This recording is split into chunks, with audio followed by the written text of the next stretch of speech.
Halo adik-adik, Sampurasun, kembali lagi dengan saya Karina, yang hari ini juga akan membawakan video bagian 3, acara konseling motivasi melanjutkan karir setelah lulus dari SMA dengan judul Lulus SMA, Kuliah, atau Kerja, yang merupakan persembahan dari Fakultas Hukum Unpad Mengabdi, lebih tepatnya dari pengembangan sumber daya manusia.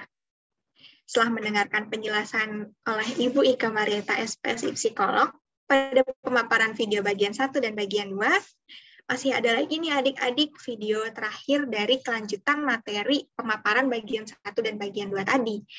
Nah, materi ini merupakan materi terakhir sekaligus sebagai materi penutup dari acara ini. Mungkin kita langsung lanjut aja ya adik-adik ke acara intinya dan acara yang kita tunggu-tunggu banget, yakni pemaparan materi dari Ibu Ika Marieta, SPSI Psikolog. Untuk Ibu Ika, dipersilahkan. Oke, baik. Terima kasih. Selamat bergabung lagi adik-adik semua.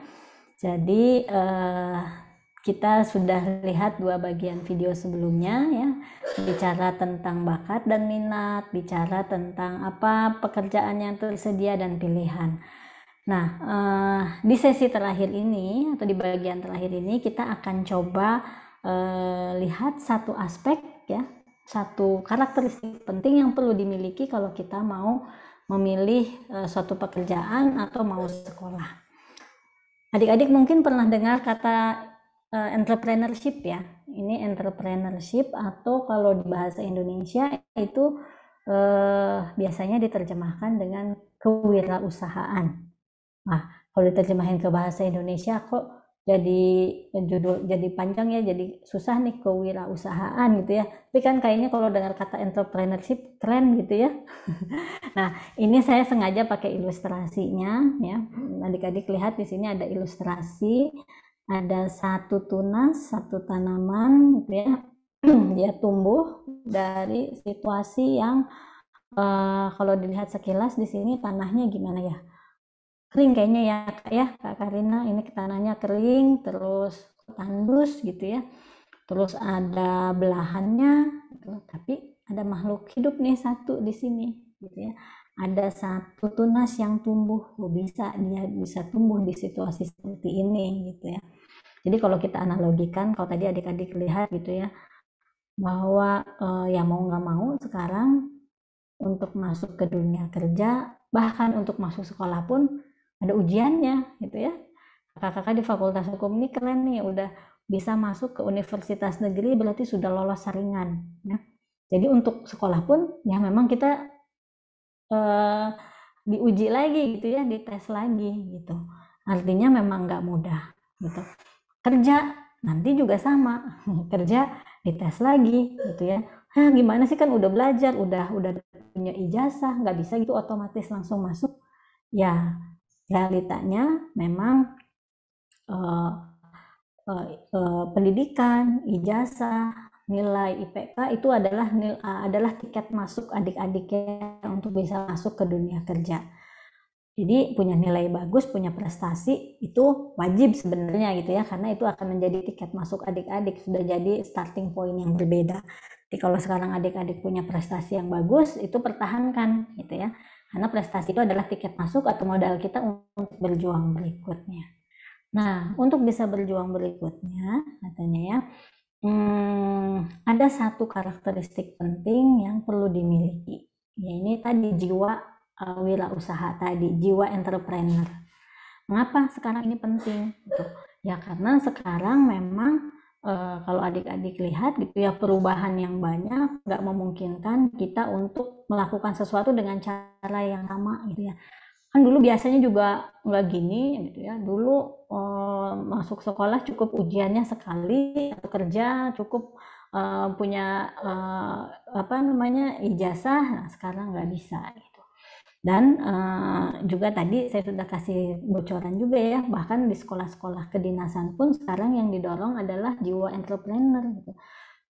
Jadi tidak berpikir sekolah itu misalnya semata-mata untuk kerja di kantor aja nantinya gitu ya, atau untuk jadi pegawai negeri aja deh gitu, karena udah pasti dapat gaji per bulan misalnya.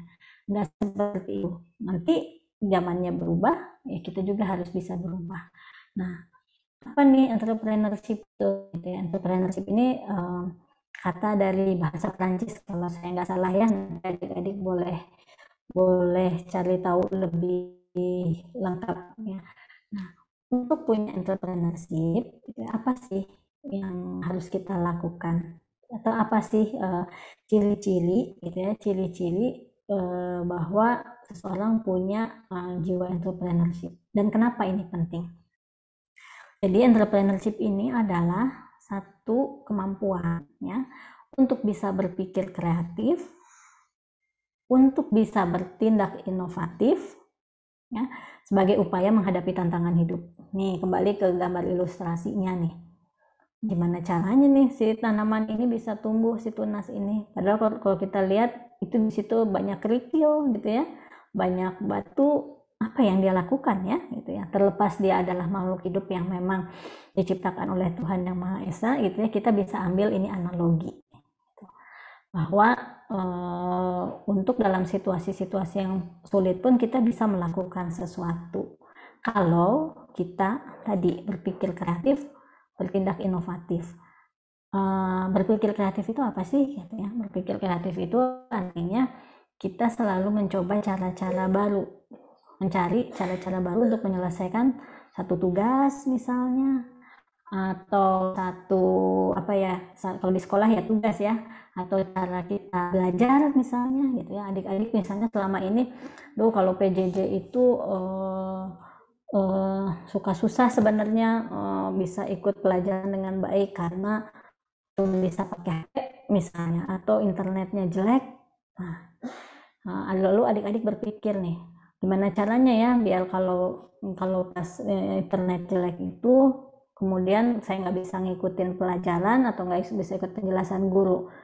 Ya, kalau misalnya adik-adik kemudian berpikir mencari cara lain, ya udahlah nanti misalnya saya akan tanya teman gitu ya, atau nanti pas internetnya bagus saya akan browsing cari materi sejenis gitu. Nah, itu adalah salah satu ciri-ciri berpikir kreatif. Lalu bertindak inovatifnya itu berarti dia melakukan sesuatu juga gitu ya, bukan cuma berpikir aja tapi melakukan sesuatu, itu sudah masuk ke inovatif. Jadi misalnya ada upaya juga, ya sudah kalau begitu misalnya saya akan bikin rangkuman aja deh gitu ya, akan bikin rangkuman. Kalau tadi dari pelajaran yang dikasih guru di sekolah saya bikin rangkuman, terus nanti saya mungkin bisa diskusi lagi sama teman sama guru gitu ya. Itu adalah upaya untuk bertindak inovatif, sehingga kan di tantangan internet yang jelek atau PJJ yang aduh udah bikin kesel selama ini gitu ya, itu bisa kita atasi. Salah dua nih ya, berarti kreatif dan bertindak inovatif. Itu adalah salah satu karakteristik yang harus dimiliki. Lalu yang kedua gitu ya, entrepreneurship itu cirinya percaya diri ya, berorientasi masa depan dan kepemimpinan. Nah, ini percaya diri, berorientasi masa depan, kepemimpinan, ini apakah bakat atau bisa diasah ya gitu ya.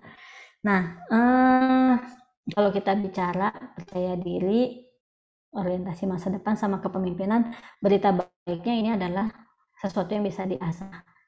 Jadi gitu ya, kalau adik-adik ngerasa ya saya kan introvert gitu ya, saya orangnya tertutup, nggak bisa jadi pemimpin. Oh enggak gitu, introvert juga bisa jadi pemimpin.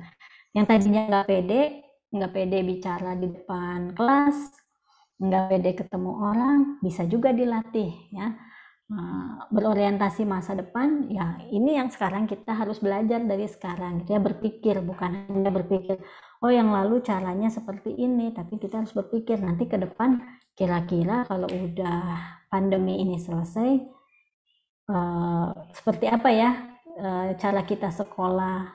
Kalau di Unpad kan kita akan hybrid university ya Kak Karina ya, jadi nanti dengan hybrid university ini berarti mahasiswa, dosen, dan semua staff-staff harus juga bisa bekerja secara jarak jauh, belajar jarak jauh juga gitu ya. Malah sebetulnya senang ya bisa kuliah juga sekarang di kampus lain ya. Sekarang jadi makin banyak nih pengalamannya berorientasi masa depan. Ini semua bisa dilatih. Nih kakak-kakak di BEM ini gitu ya, ini kan organisasi nih. Ini adalah tempat yang baik gitu ya untuk melatih kemampuan-kemampuan tadi. Jadi memang kalau adik-adik sekolah yang nggak bisa juga misalnya ya hanya belajar, nyelesain tugas, ikut ujian, selesai kuliah ya sudah belajar lagi. Tapi ada hal-hal lain yang perlu dilakukan. Adik-adik ikut kegiatan ekstrakurikuler, ikut kegiatan di BEM, ikut kegiatan kepanitiaan, itu tuh sesuatu yang bisa jadi kesempatan buat adik-adik mengasah banyak skill-skill yang tidak diajarkan lewat mata kuliah atau lewat mata pelajaran gitu. Nah, jadi tadi ya percaya diri, berorientasi masa depan dan kepemimpinan. Kalau saat ini misalnya saya belum bisa nih kayak gini, belum bisa ngomong di depan orang gitu ya. Wah, ini sesuatu yang bisa diasah. Itu berita baiknya ya. Jadi kalau adik-adik punya kemauan untuk ke arah yang berbeda atau mengembangkan diri, itu sangat mungkin dilakukan. Mau jadi pemimpin, sekarang belum pernah jadi pemimpin, bisa gitu ya. Nah, berikutnya gitu ya, berikutnya apa sih entrepreneurship itu?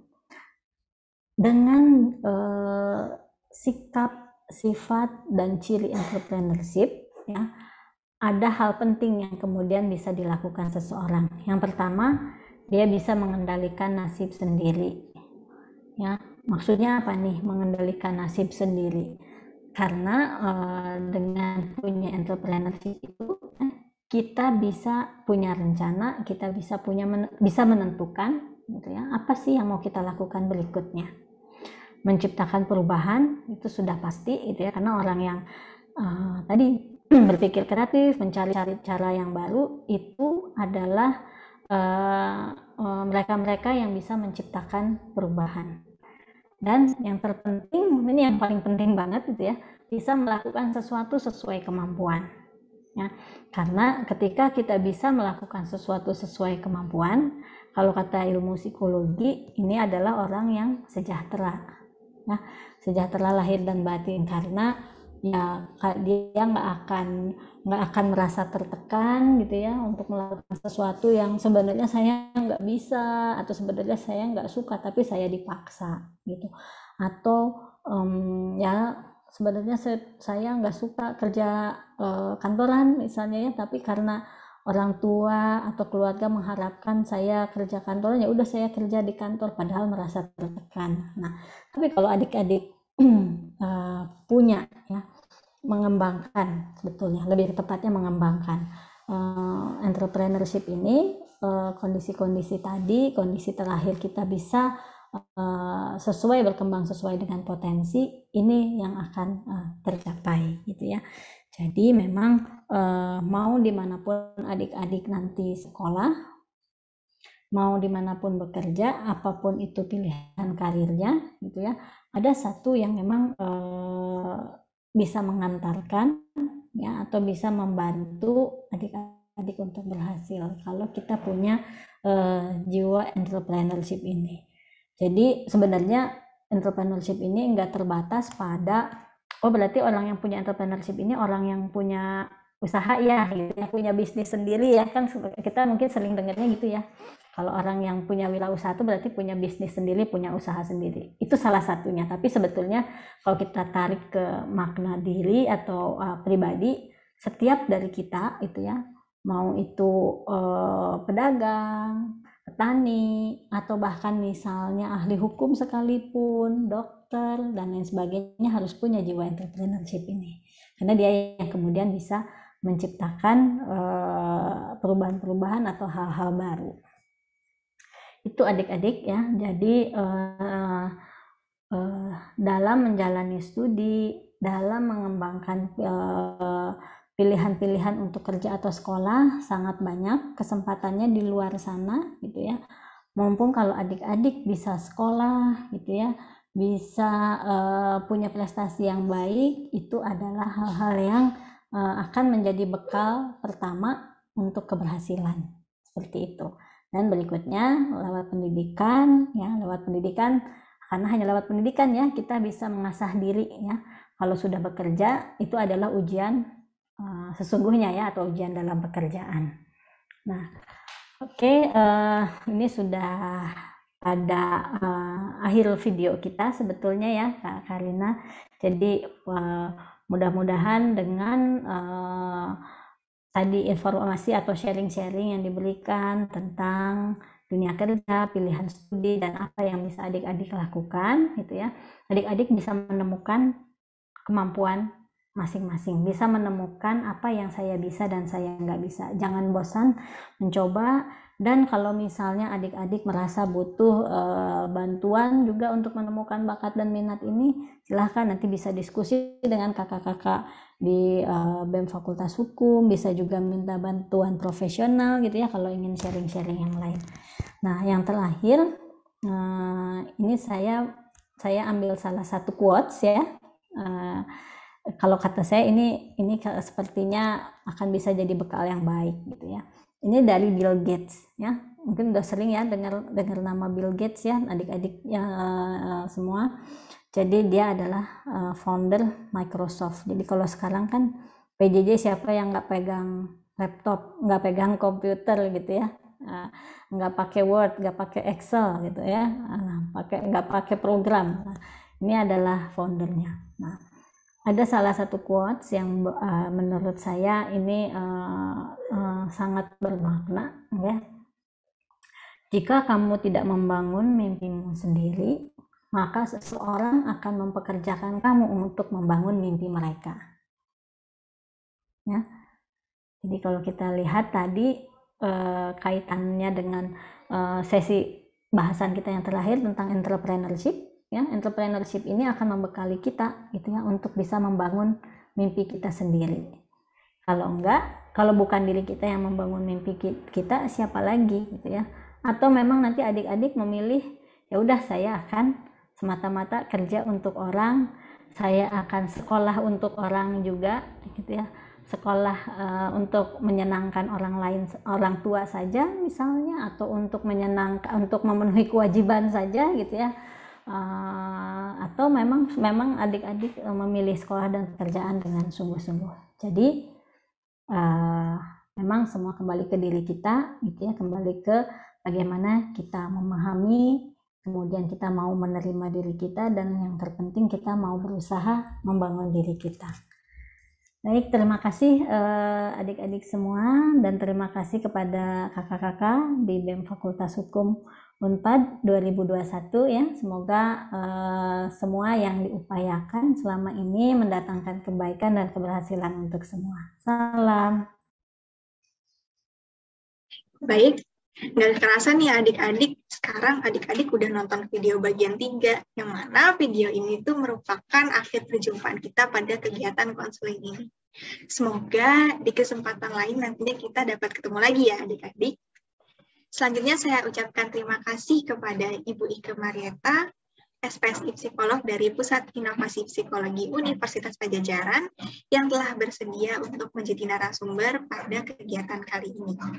Saya juga mengucapkan terima kasih kepada adik-adik SMA Darul Hasan Desa Cihauk yang telah dengan antusias menyaksikan video konseling ini, baik dari bagian 1, bagian 2, hingga bagian 3. Harapannya semoga video ini dapat berguna dan bermanfaat bagi adik-adik, terkhusus dalam menentukan jenjang karir adik-adik selanjutnya. Demikianlah kegiatan konseling motivasi melanjutkan karir setelah lulus dari SMA yang diselenggarakan oleh Divisi Pengembangan Sumber Daya Manusia Fakultas Hukum Unpad Mengabdi 2021. Mohon maaf atas segala kekurangannya dan segala hal yang kurang berkenan. Saya Karina selaku moderator pamit undur diri.